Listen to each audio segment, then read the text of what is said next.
Hallo meine lieben Freunde von altem Playmobil. In den verschiedenen Videos haben wir uns oft über alte Gebäudesysteme unterhalten. Was war das Beste? Warum wurden sie nicht erneuert? Und warum gibt es sie heute nicht mehr? In meinem heutigen Video schauen wir uns die ältesten Bausysteme genauer an. Jedes einzelne davon war ein ganz besonderer Klassiker, mit seinen Vorteilen, aber auch mit seinen Macken. Ich kann euch beruhigen, alle Systeme wurden mehrfach erneuert und es gibt auch heute immer noch die alten Gebäude neu zu kaufen. Wir werden heute gemeinsam eine Menge Bauspaß haben. Ich habe jetzt 3 Wochen an diesem Video gearbeitet und es ist ziemlich lang geworden. Schaut es euch nicht in einem Stück an, sondern geht einfach zu den Kapiteln, die euch interessieren. Ich beginne mit den Western-Modulhäusern, dann kommt das Western vor, die Stecksystemburg, dann die Fachwerkhäuser. Ich mache einen direkten Vergleich der Gebäudesysteme, zeige euch meine stark erweiterten System X-Häuser und zum Schluss gibt es einen kleinen Anhang über My Little City. Wir beginnen unsere Zeitreise bei den ältesten Gebäuden von Playmobil. Es sind die wunderschönen modularen Westernhäuser, die mich ganz besonders faszinieren. In diesem Flyer tauchen die Westernhäuser das erste Mal auf. Im Mai 1976 mit einem kleinen Diorama und Artikelnummern erst für das Sheriff's Office und den Drugstore. 1977 haben wir das Vollsortiment mit 10 verschiedenen Häusern und 2 Forts. Im folgenden Jahr 1978 fehlen schon wieder 2 Farmgebäude. Die Westernhäuser waren in Styroportassen verpackt mit kleinen Dioramen am Deckel. Die Westernhäuser stehen auf einer Grundplatte, an die eine Verlängerung angehängt werden kann. In die umlaufenden Rillen werden die Wandelemente eingesteckt. Die Rückwand kann aufgeklappt werden. Die Scharniere sind mit links und mit rechts beschriftet. In die Öffnungen der Wände sind Fenster und Türrahmen eingesetzt. Fenster und Türen kann man aufklappen. Die Seitenteile werden von oben eingeschoben und halten die Wände stabil zusammen. Jetzt kommt noch die letzte Wand von oben in die Führungen. Oben halten die Seitenklammern die Wände zusammen. Mit der aufgeklappten Rückwand ist der Innenraum gut bespielbar. In einen Wandhaken kann man eine Gitterwand einhängen, mit der der Tresorraum der Bank und die Gefängniszelle im Sheriff's Office abgetrennt werden. Im zweiten Halter ist noch Platz für einen Haken. Als Dach wird eine zweite Grundplatte aufgesetzt. Am Dach gibt es für die Seitenrillen einen umlaufenden Sims. Vorne kann man das typische große Schild aufstecken. Wenn man an der Seite die Treppe einhängt, dann gibt es für die restliche Lücke am Dach keinen passenden kurzen Sims. Er ist zu lang. Mit der Treppe kann man 2 nebeneinander liegende Gebäude in der Häuserzeile gut verbinden. So kann man die Häuser zu einem malerischen Straßenzug aneinanderreihen. Alternativ zu den Treppen gibt es noch kleine schwarze Verbinder, mit denen man die Häuser lückenlos und stabil aneinander hängen kann. Mit einem Verbinder an der Grundplatte und einem am Dach wird es ein besonders stabiles Doppelhaus. Genauso wie die Grundplatte kann man auch das Dach nach vorne verlängern. Dazu nehmen wir das Dachschild ab. Ich stecke 4 Stützen vorn in die Kerben, 2 Eckstützen und 2 Mittelpfeiler. Die Mittelsäulen haben Halter für Werbeschilder.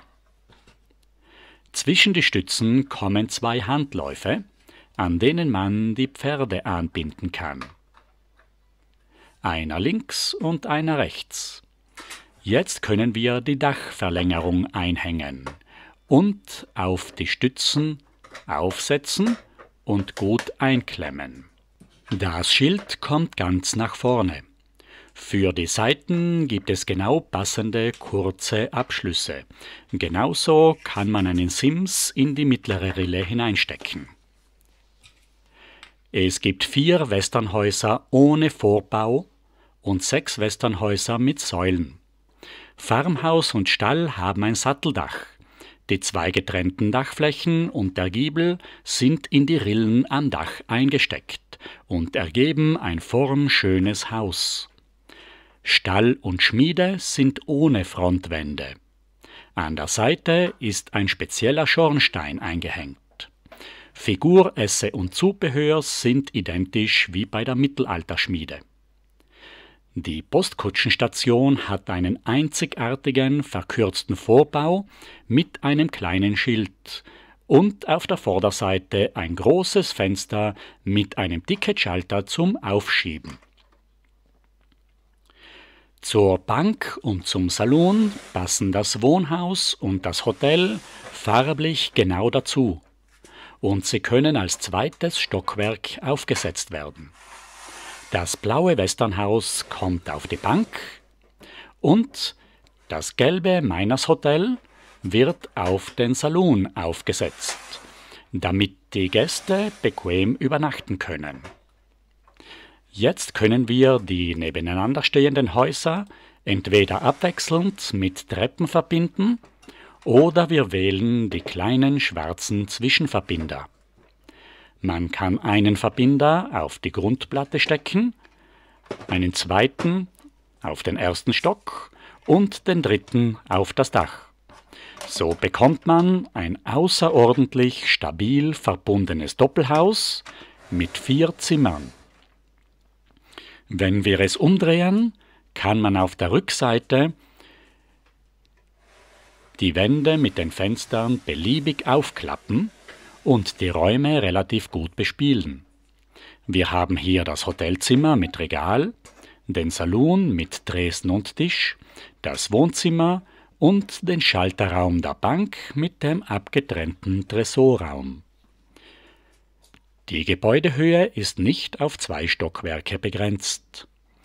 In die Bank baue ich jetzt noch einen Zwischenstock ein.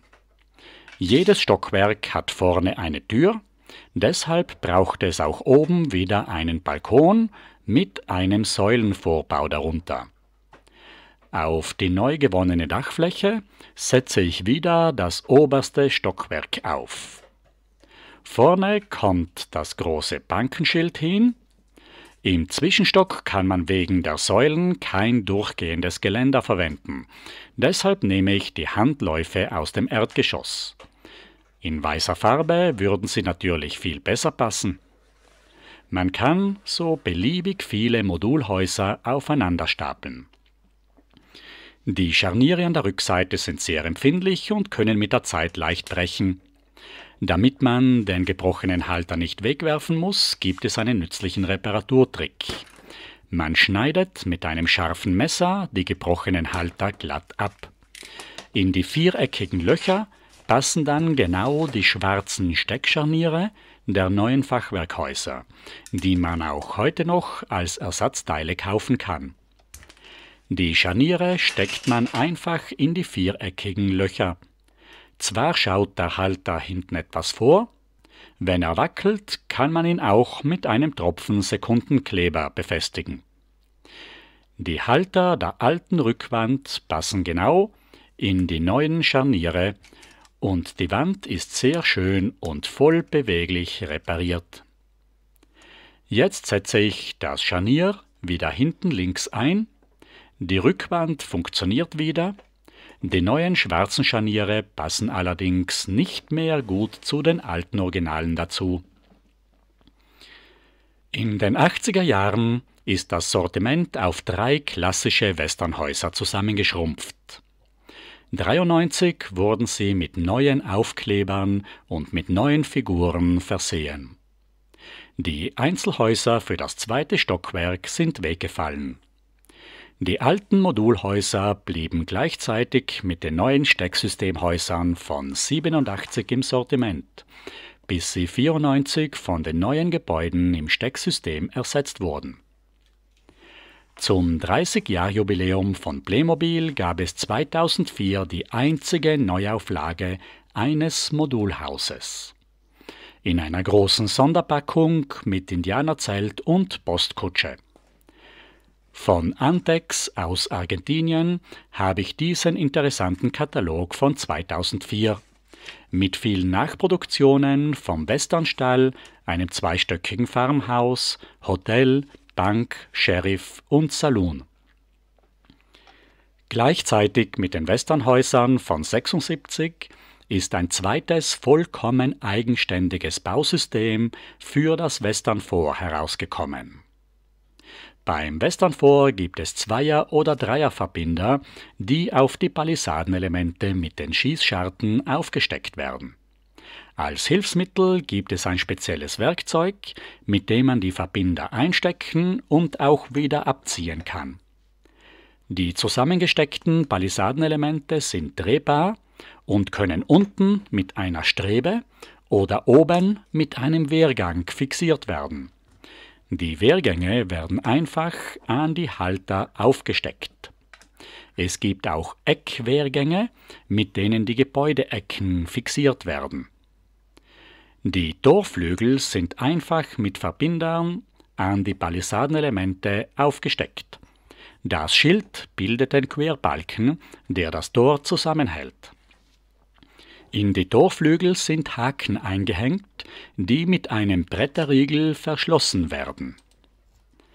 Es gibt auch Gerüstelemente mit und ohne Geländer und Bodenplatten, mit denen kleinere Gebäudeteile gebaut werden können. In die Spitzen von 4 Palisadenelementen kann man den Boden und die Brüstung eines Wachturms einhängen. Mit dem Gerüst und dem Dach ist der Wachturm fertig. Der einzige Soldat, der in diesem Set dabei war, muss Wache schieben. Es sind 2 kleine, verkürzte Leitern mit nur 7 Sprossen dabei, die mit einem Verbinder an den Wehrgang angehängt werden können. Jetzt drehen wir das Fort Union um und schauen es uns von vorne an. Mit Wachturm, Eingangstor und Wehrgang. Das Hauptquartier war ein getrennt erhältliches Set.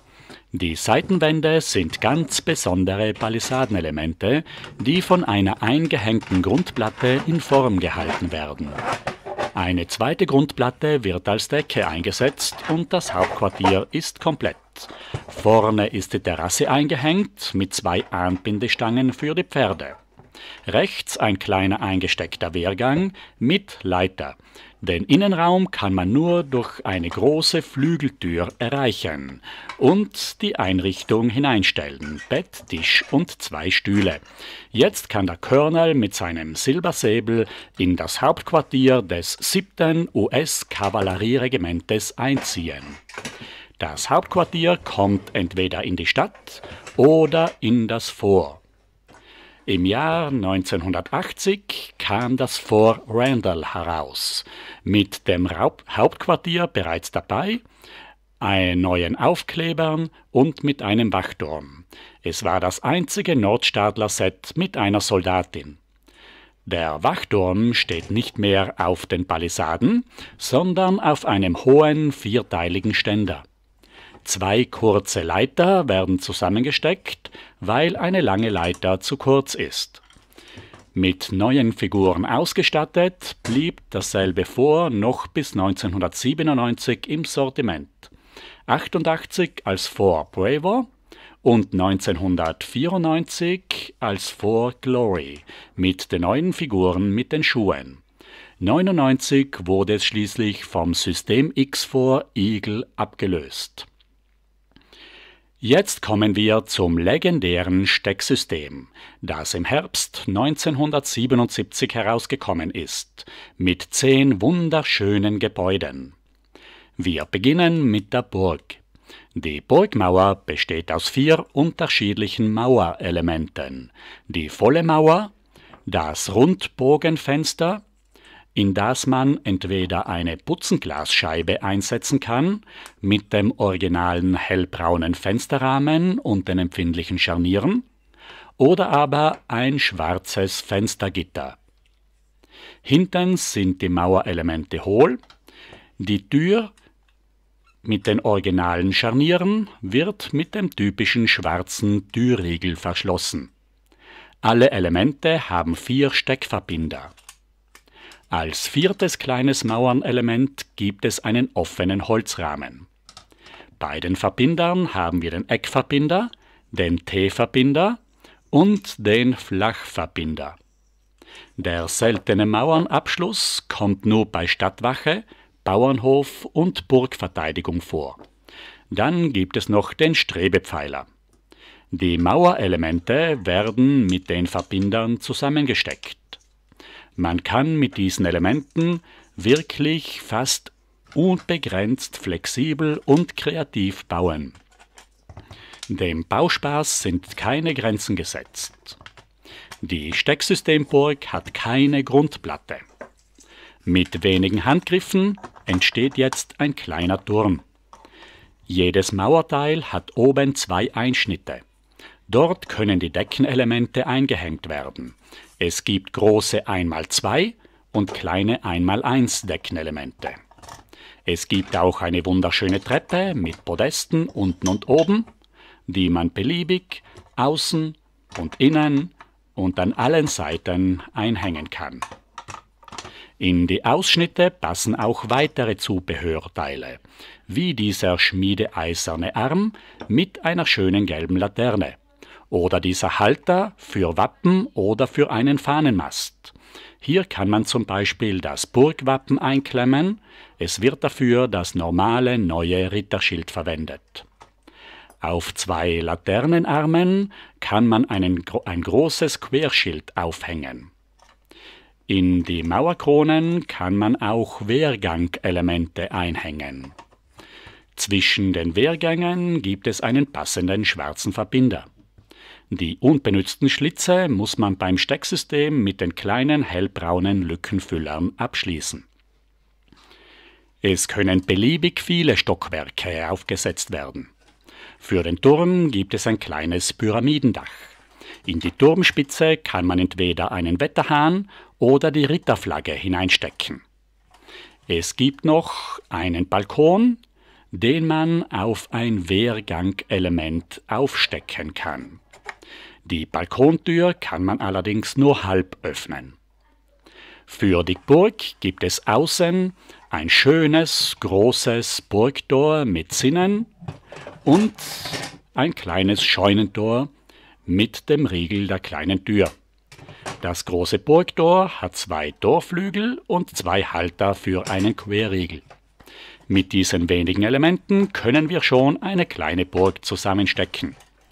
Die alte Burg von 1977 wurde 1993 erneuert, mit breiteren Zinnen, mit kleinen Rundbögen und größeren Zinnenverbindern. Alle neuen Mauerelemente wurden mit Klemmrillen ausgestattet, damit sie besser zusammenhalten. Wir sehen hier die kleinen Rillen an den Steckern, bei den Mauern, bei den Fenstern und bei den Türen. Diese haben neue, schwarze, stabile Scharnierelemente zum Einstecken, ebenso die großen Scheunentore.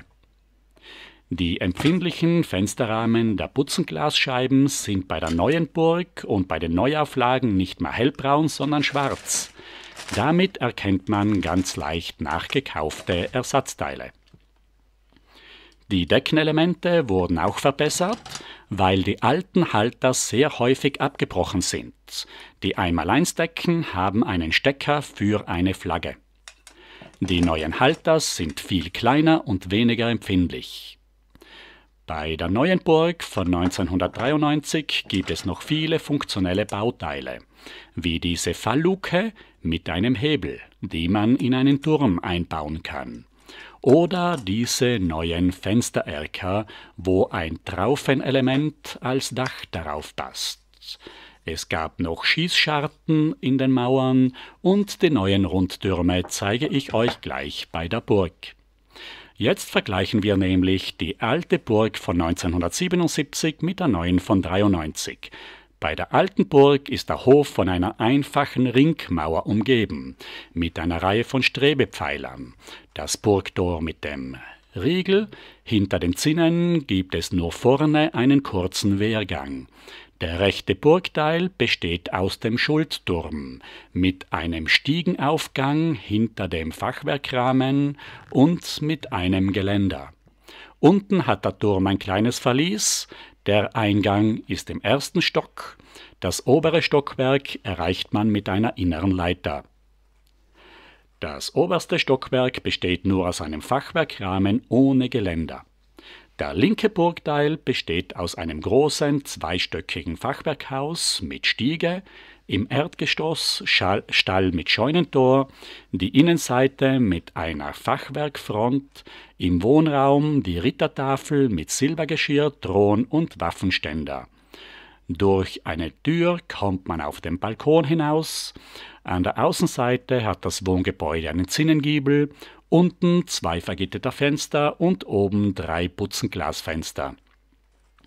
Auf der Rückseite der Burgmauer gibt es keine Stützpfeiler. Bei den Figuren sind 2 Nürnberger Stadtsöldner dabei, eine Königin mit spitzer Schleppe und der König mit eckiger Schleppe. Zur Burg gehört noch ein Ziehbrunnen und ein Tränketrog. Die neue Burg von 1993 schaut im direkten Vergleich viel detaillierter und größer aus, mit ihrem mächtigen, großen Rundturm, den wuchtigen Zinnen und dem großen Burgtor. Die Pechnase mit dem Burgwappen ist mit einer Dachtraufe eingedeckt. Am Wehrgang gibt es eine Doppelwinde, die Zugbrücke kann man mit echten Metallketten aufziehen. Es gibt neue Mauerelemente mit Schießscharten, Fahnen zum Aufhängen. Der Wehrgang geht hinter den Zinnen rundherum, mit eigenen Elementen auch über das Eck. Vorne links gibt es einen alten, kleinen Eckturm. Im ersten Stock ist eine Falltür mit einem Hebel. Das Turmdach hat innen neue Stecker, damit es fester am Turm sitzt. Im hinteren Bereich haben wir dann rechts den Stiegenaufgang zur großen Terrasse. Unten ist der Pferdestall, oben eine festlich gedeckte Tafel mit Waffenständer und Schatztruhe. Das Wohnhaus hat dann 2 Seitenfachwerkelemente. In den Spitzgauben haben wir die neuen Fensterrahmen. Hinten ist die Burgmauer erhöht mit einem Wehrgang bis zum Turm. Auf der linken Seite sind 2 große Spielöffnungen für den Wohnraum und für den Dachboden. Auf der Rückseite 2 neue Erkerelemente mit gelben Fensterluken. Auf der Hinterseite haben wir eine ziemlich wehrhafte Mauerfront. Hinten rechts ist der 4-stöckige Rundturm mit einem besonderen Dreifachzinnenelement an die Mauer angeschlossen, mit großen Strebepfeilern auf einem Anschlussstück. Die Aufstiegsleitern führen durch die Bodenluken.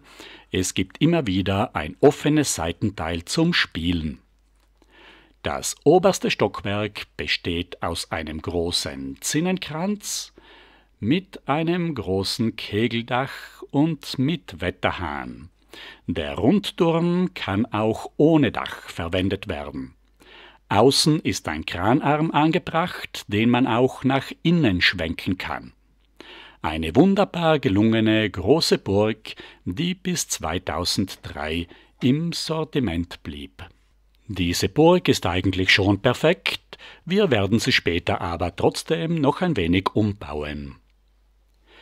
Das Stecksystem hat 2018 eine Wiedergeburt erlebt. Die Magierruine von 1995 wurde nämlich bei Ayuma als Versteck der Bad Fairies wieder aufgelegt. Nach dem Auslaufen von Ayuma kam die Ruine heuer wieder als Gespensterruine neu heraus. Von den klassischen Stecksystemgebäuden hat es im Direktservice dauernd zahlreiche Neuauflagen gegeben. Seit 2020 sogar mit passenden neuen Figuren. Die neuen Novelmore-Burgen gefallen mir auch sehr gut. Sie schauen toll aus, sind stabil, man kann sie gut kombinieren und erweitern. Das alte Stecksystem war für Kinder doch ziemlich kompliziert aufgebaut. Hier seht ihr den Seitenteil der Burgverpackung. Die große Ringmauer der Burg ist ziemlich instabil. Man kann die Burg nicht verstellen oder wegräumen, ohne sie zu zerlegen. Das hier ist ein wunderbares Foto, das für die Werbung 1977 verwendet wurde.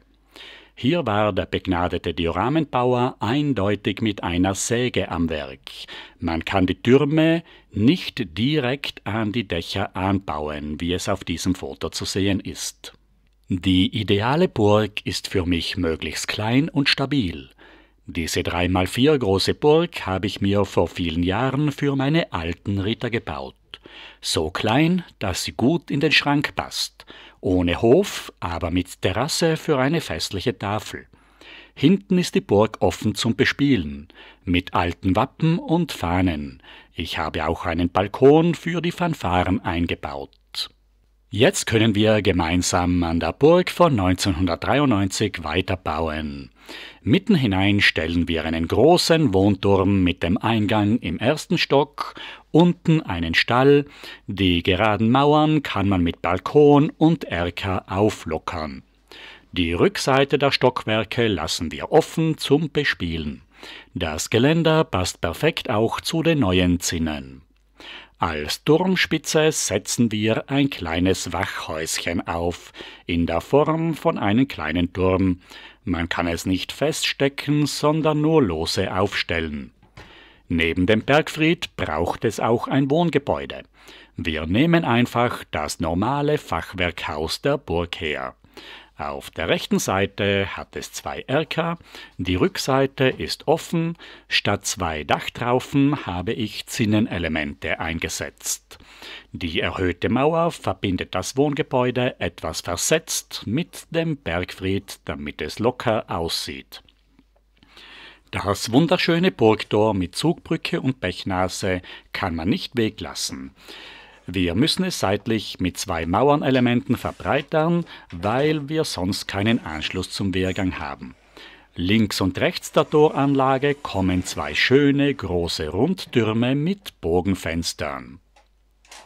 Hinten macht die Mauer ein Eck und schließt an die schmäleren Gebäude an. Auf dem Eckturm kann man auch ein Dach aufsetzen. Bei meinem Bauversuch ist jetzt nicht viel Neues herausgekommen. Eine Toranlage mit rechts und links 2 runden Wehrtürmen, das Wohngebäude mit Stufengiebel und Zinnenanschluss und der große Bergfried als Mittelpunkt der Burg. Viele Bauteile für das Stecksystem kann man sich um wenig Geld gebraucht auf Börsen kaufen oder direkt beim Ersatzteilservice von Playmobil bestellen. Das ist ganz einfach. Man geht einfach auf die Playmobil-Homepage. Ganz unten findet man den Link zur Ersatzteilbestellung. Die Teilenummer findet man entweder in der PlaymoDB-Datenbank oder in der Bauanleitung. Man kann sich ganz einfach eine Bauanleitung heraussuchen, die das gewünschte Ersatzteil enthält. In der Bauanleitung findet man dann alle Teilenummern. Es sind nicht alle Ersatzteile verfügbar, aber man kann doch sehr viele nützliche Ersatzteile finden, wie zum Beispiel diesen Türriegel.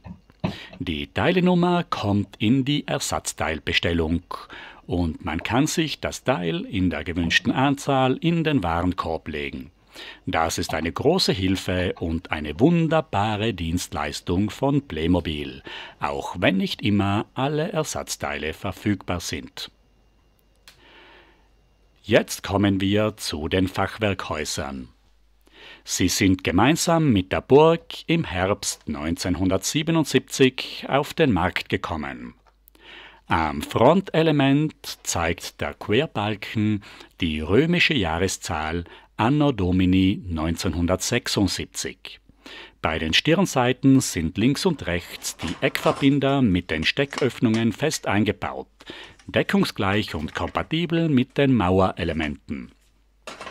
Die offene Stirnseite ist wegen den Stützen und Geländer besonders schwer bespielbar. Die Seitenteile enden mit geraden Steckern. Es gibt 3 Varianten. Einmal mit Tür und Fenster, dann gibt es ein vollständig geschlossenes Wandelement und noch einen ganz offenen Rahmen als Spielöffnung. Für ein würfelförmiges Stockwerk braucht man jeweils 2 Stirnteile und 2 Seitenteile, die man beliebig untereinander kombinieren kann, auch mit Mauerelemente. Die klassischen Fachwerkhäuser haben keine Bodenplatte. Bei den Häusern kann man an den Steckern nur die Bodenplatten einhängen.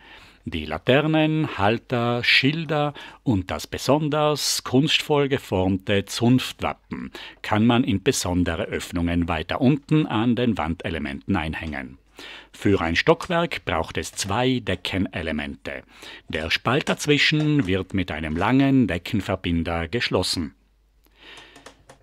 Die roten Biberschwanzdächer bestehen aus 2 halben Einheiten. Mit voller Dachfläche oder mit Aussparung.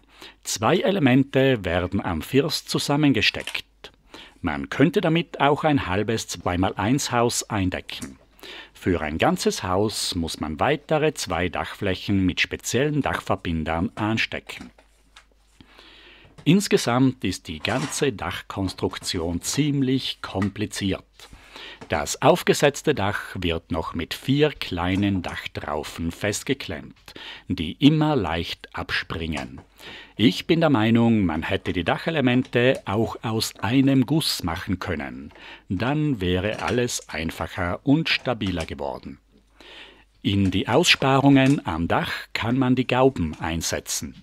Es gibt entweder Flachgauben oder Spitzgauben. Ebenso gibt es einen Schornstein, der in die gleiche Öffnung hineinpasst. Die Giebel gibt es in 4 unterschiedlichen Formen. Fachwerk, offen, gemauert mit Zinnen. Natürlich muss man die Giebel an die Dachflächen klemmen, bevor man das Dach aufsetzt. Ich habe das hier in der falschen Reihenfolge gemacht. Das Häuschen sieht jetzt ziemlich nett aus, aber die Innenräume sind mit den Händen nur sehr schwer zu erreichen. Das Erdgeschoss der Fachwerkhäuser ist meist ganz oder vollständig aus Mauerelementen gebaut. Es gibt auch einen Stiegenaufgang in den ersten Stock, der aber nur einseitig verwendet werden kann, weil er hinten offen ist. In den oberen Stockwerken sind die Fenster nur an der Stirnseite. Als Längsseite haben wir nur das volle Wandelement ohne Fenster zur Verfügung. Die offenen Längselemente haben viel größere Spielöffnungen als die Stirnseiten. Weil es an der Längsseite keine Fenster gibt, kann man nur sehr schwer in die Länge bauen. In die Höhe kann man die Fachwerkhäuser unbegrenzt aufstocken. Hier habe ich 2 Seiten aus dem Direktservice-Katalog von 1982. Im Herbst 1977 sind die ersten 7 Fachwerkhäuser herausgekommen, gemeinsam mit den 2 Burgen. Es waren 4 einstöckige Häuser, die Grüne Schneiderei als einzige Farbvariante, die Bäckerei mit der großen Ladentheke, daneben die Schmiede, vorn offen ohne Frontseite mit einer Esse und einem Amboss und als 4. einstöckiges Haus die Scheune. Daneben gab es noch die Stadtwache als 2x3 Haus. Sie bestand nur aus Burgenelementen und hatte innen den seltenen Mauerabschluss an einer unnützen, unsichtbaren Stelle. Es gab 2 zweistöckige Fachwerkhäuser mit außen den Stiegenaufgang. Das Rathaus hatte nur eine Fachwerkfront, Beim Gasthaus besteht der ganze erste Stock und das Dachgeschoss ausschließlich aus Fachwerkelementen. Nach den Mittelalterhäusern gab es 1982 die Zweitserie von 4 Fachwerkhäusern für die heutige Zeit. Als weitere Farbvariante gab es die gelbe Töpferei, die sich nicht von den Mittelalterhäusern unterschied. Das Museum bekam erstmals ein neues Zeltdach und ein 3,5 Einheiten breites Doppelbogenmauernelement. Ein schönes, langgezogenes Doppelhaus war der große Bauernhof. Mit 2 seltenen Augenbrauenfenstern und einem Mauerabschluss im Stall. Das Dach war geschlossen und die Gauben ohne Fensterrahmen. Der Bahnhof von 1983 war mit 5 Einheiten das längste Fachwerkhaus, mit einer schönen Bahnhofsuhr in der Dachgaube und das einzige Fachwerkhaus mit einer Bodenplatte, wie wir sie auch bei der Krankenstation hatten. Das allerletzte Fachwerkhaus, das es noch neben der neuen Burg gab, war der neue Bauernhof von 1992 mit dem Ponnystalltor, Westernzubau, offener Dachfläche, Stützen für das auskragende Stockwerk, eine Burgtordecke und eine schöne Abdeckschwelle für die Verbinder. Das legendäre rote Fachwerkhaus aus den Dioramen, in den Katalogen und auf den Packungsrückseiten schaffte es erst 2005 in die Produktion und wurde im Direktservice für Sammler angeboten. Als vollkommen eigenes Bausystem möchte ich euch noch schnell den ersten Haltepunkt der Playmobil-Bahn von 81 und das blaue Kiosk von 83 zeigen. Die Schilder hatten eigene Stecker. Die Wände waren zwischen Bodenplatte und Dachplatte eingesteckt. Dieselben Steckverbinder wurden auch für Bahnhofsschilder und Signale verwendet. An Säulen und Wände konnte man Mülleimer und Schilder anhängen. Nach diesem Überblick über die Fachwerkhäuser vergleichen wir jetzt noch die alten und neuen Bauelemente. Genauso wie bei der Burg sind auch bei den Häusern die Elemente erneuert worden mit neuen Klemmrillen, damit sie besser zusammenhalten. An allen Giebelformen gibt es eine neue Klemmrille, beim offenen Giebel eine Führung für eine Seilrolle, beim Stufengiebel gibt es hinter den neuen Klemmelementen auf der Vorderseite 2 auffällige, neue schräge Öffnungsschlitze. Nur der Mauergiebel mit dem Doppelrundbogenfenster ist vollkommen unverändert geblieben. Beim Dach gibt es neue zusammenhängende Doppelelemente, damit man an einer Seite eine große Spielöffnung für den Dachboden einbauen konnte. Die Spitzgauben haben neue hellbraune Fenster. Beim Stecksystem gibt es nicht nur die alte Burg und die klassischen Fachwerkhäuser, die wir uns schon ausgiebig angeschaut haben und die beide keine Grundplatte hatten. 1978 kam auch die Zirkusbühne im Stecksystem heraus mit den offenen Fachwerkrahmen in blauer Farbe und mit den Deckenelementen in normalem Braun.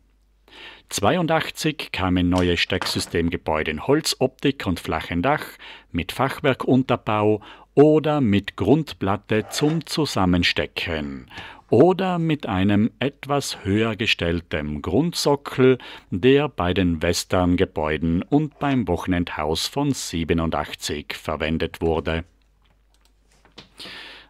In einem ganz eigenständigen Stecksystem ist das Puppenhaus von 1989 aufgebaut.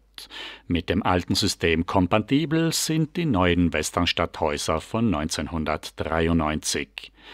Das letzte neue Gebäude im alten Stecksystem war der Tiergarten von 1994 mit Schiebetür, großer Dachterrasse und mit Stiegenaufgang. 1994 gab es 2 neue Westernstadthäuser im Stecksystem und 2016 die Bank im Direktservice. Die viel größeren neuen Häuser lösten die kleineren alten ab. Die neuen Häuser waren im alten Stecksystem gebaut auf einer großen, stabilen Grundplatte. Die Decke hatte eine große Aussparung zum Spielen. Auf den Wandelementen wurden noch die alten Lückenfüller verwendet. Die Stecksystemhäuser können sehr gut übereinander gestapelt werden. Die Grundplatte hat an der Unterseite die passenden Steckrillen. Das Problem sind die viel zu niedrigen Stützen an der Vorderseite. Ganz ohne Stützen sieht der Balkon nicht besonders gut aus. Es braucht hier eine Lösung für eine passende Stütze. Beim neuen Bauernhof von 1992 gibt es passende Balkonstützen und D-Verbinder, die man für das Westernhaus verwenden kann. Ich tausche die Eckverbinder mit den neuen Stützenelementen aus. Einmal auf der linken Seite und dann ebenso auf der rechten Seite. Der alte Eckverbinder wird mit dem neuen D-Verbinder mit der Balkonstütze ersetzt. Nachdem wir den neuen Verbinder aufgesetzt haben, bauen wir die Wand wieder ein. Auf das Erdgeschoss mit den neuen Stützen können wir jetzt wieder das Bankgebäude als erstes Stockwerk aufsetzen. Mit diesen Stützen sieht der Balkon gleich schon viel besser aus. Wenn das große Vordach mit den Stützen zu überladen aussieht, können wir es einfach abbauen und mit einem einfachen Balkongeländer ersetzen. Oben kommt dann wieder das Dach mit dem großen Schild darauf. Die Stecksystem-Westernhäuser werden bis heute laufend wieder neu aufgelegt. Das Sheriff Sophies das erste Mal 2009, der Golden Nugget Saloon 2012 und exklusiv im Direktservice von 16 die Bank. Heute gibt es nur noch den Saloon als einziges Westernstadthaus. Jetzt kommen wir zu den klassischen kreativen Bausystemen: Stecksystem, Puppenhaus und System X. Das legendäre Fachwerkhaus kam mit der Mittelalterwelt 77 heraus. Es ist bis heute das schönste Gebäude von Playmobil. Man kann damit zwar nicht so flexibel bauen wie mit den Burgelementen, aber die Doppelwandelemente lassen doch viele Kombinationsmöglichkeiten zu. Man kann nahezu unbegrenzt in der Höhe bauen, 4-5 Stockwerke schauen immer noch sehr schön aus. Allerdings gibt es das Fensterelement nur als Stirnseite für die Vorderseite mit dem Eckverbinder. Für die Seitenteile ist man bei den oberen Stockwerken auf die volle Fachwerkwand angewiesen. Wenn man das Türelement einbaut, dann braucht man einen Balkon oder einen Stiegenaufgang. Man kann das Haus beliebig in die Länge bauen, man kann mit einem Dachelement starten und kann es beliebig verlängern. Die Deckenelemente werden in die Wandelemente eingehängt, allerdings kann man auf einem Wandelement nicht 2 Deckenelemente hintereinander einhängen. Dadurch muss man oft ziemlich kreativ konstruieren. Das Haus ist modulartig aufgebaut mit 18 cm breiten und 14 cm hohen Elementen. Beim alten Fachwerkhaus konnte man den Dachboden nur durch die Giebelseite bespielen. Ab 92 mit dem Bauernhof wurden breite Dachelemente mit großen Öffnungen eingeführt, damit man auch den Dachboden bespielen konnte. Die Rückwand konnte man verschließen oder man konnte einen Rahmen einbauen. Der Rahmen hat eine Spielöffnung von 14 x 10 cm bei einer Spieltiefe von 17,5 cm. Das ist der Nachteil von dieser würfelförmigen Bauweise. Ich habe hier die Puppenhaus, die Kinderzimmermöbel von 82 eingerichtet. Das klassische Fachwerkhaus hat keinen Boden. Ab 82 kam mit dem Bahnhof und mit der Krankenstation ein Bodenelement dazu. Die Fachwerkwände Gebäude wurden mit der Safari-Station und mit den Westersets 87 in Holzoptik erneuert und erweitert. Sie bekamen ein flaches Dach, die Western-Gebäude einen hohen Sockel. Ich habe hier den Westernbahnhof und das Farmhaus zu einem großen Wohnhaus kombiniert. Der Nachteil bei den Safari- und Western-Gebäuden sind die kleinen Spielöffnungen. Die kleinen Spielfenster sind hier auf eine Größe von 12 x 10 cm geschrumpft, die Spieltiefe immer noch 17,5 cm.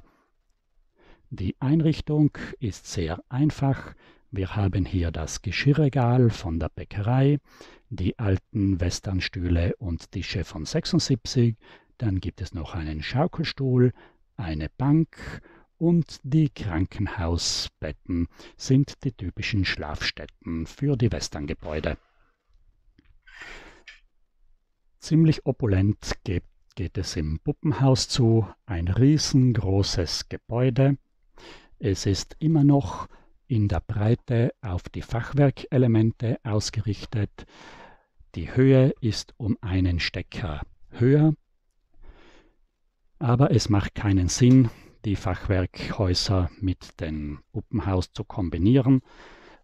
Es ist auch so, dass die Bodenelemente zu hoch sind und man die alten Fachwerkelemente nicht mehr einstecken kann, obwohl die Stecker passen.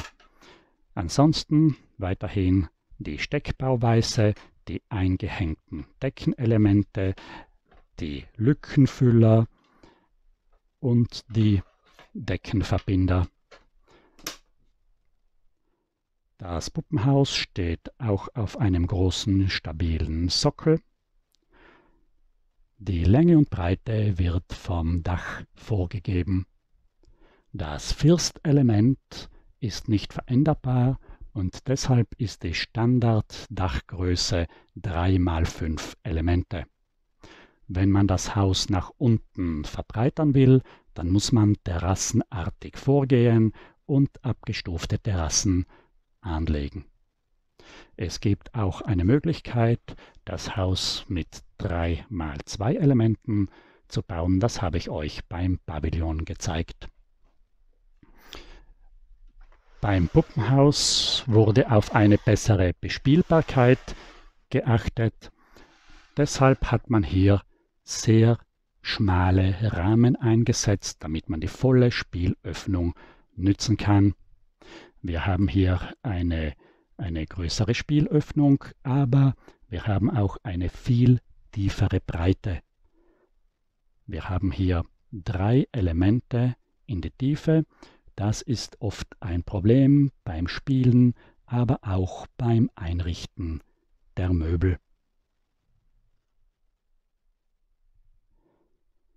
1997 ist das System X herausgekommen.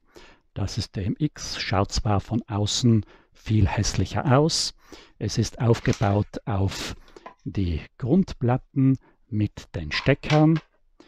Man kann hier die gelben Doppelstecker verwenden. Auf den Elementen sind die roten Klemmstecker aufgesteckt und es sind immer Säulenelemente und zwischen 2 Säulen ist ein Mauerelement. Das kann man dann alles zusammenstecken. Relativ stabil, sehr flexibel. Man kann überall einen Balkon anbauen. Man kann wieder mit dieser Einzelmauerbreite ganz flexibel arbeiten. Allerdings sieht man immer außen die Stecker. Die werden dann später mit Lüftungsöffnungen oder mit Aufklebern kaschiert. Aber sonst eine sehr flexible Bauweise, die mir auch sehr gut gefällt. Jetzt schauen wir uns das Wohnhaus von innen an. Man kann wirklich sehr offene Räume bauen. Man kann sie unterteilen, wie man will. Beim Wohnhaus haben wir auch hohe Dachelemente, damit der Dachboden nutzbar ist. und wir haben diese gewundenen Stiegenaufgänge. Ihr habt euch auch einen Vergleich zwischen alt und neu gewünscht. Leider habe ich von neu überhaupt nichts ausgepackt, außer diese Almhütte. Wir sehen schon das Größenverhältnis. Wahrscheinlich liegt es auch an den Materialkosten oder am Preis. Man versucht heute eher kleinere Häuser zu bauen.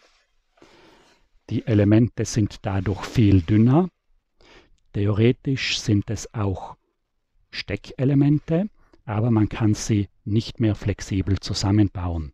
Wir sehen hier zum Beispiel, das Dachgeschoss ist ein einziges Formteil. Das Dach ist auch ein einziges Formteil. Die Öffnungen sind vorgegeben, man kann alles sehr gut bespielen, es ist sehr interessant eingerichtet, aber eigentlich nicht mehr flexibel und nicht mehr so kreativ. Dieses Bausystem ist mit dem Forsthaus 2006 gestartet und hat inzwischen das System X, das lange Zeit beim Krankenhaus noch weiter verwendet wurde, schon fast abgelöst. Jetzt zeige ich euch 4 System X-Gebäude, die ich sehr stark erweitert habe. Wir beginnen mit dem großen Stadthaus von 1997. Es war eigentlich als Polizeistation gedacht mit einer Gefängniszelle. 1998 gab es dann die Einrichtung als Krankenhaus. Ich habe das Gebäude auf 4 Stockwerke aufgestockt. Ich habe dazu mindestens 2 Stadthäuser verwendet mit den 3 Erweiterungen Cityhaus Ergänzung A mit Anbau, Ergänzung B mit Verlängerung und Ergänzung C mit Obergeschoss. Jetzt drehen wir das ganze Gebäude um und schauen uns die Einrichtung von hinten an. Hinter der Eingangstür habe ich den Empfangstresen mit dem Warteraum, daneben die Einsatzleitzentrale, ein WC und das Untersuchungszimmer eines Arztes mit Ultraschallgerät.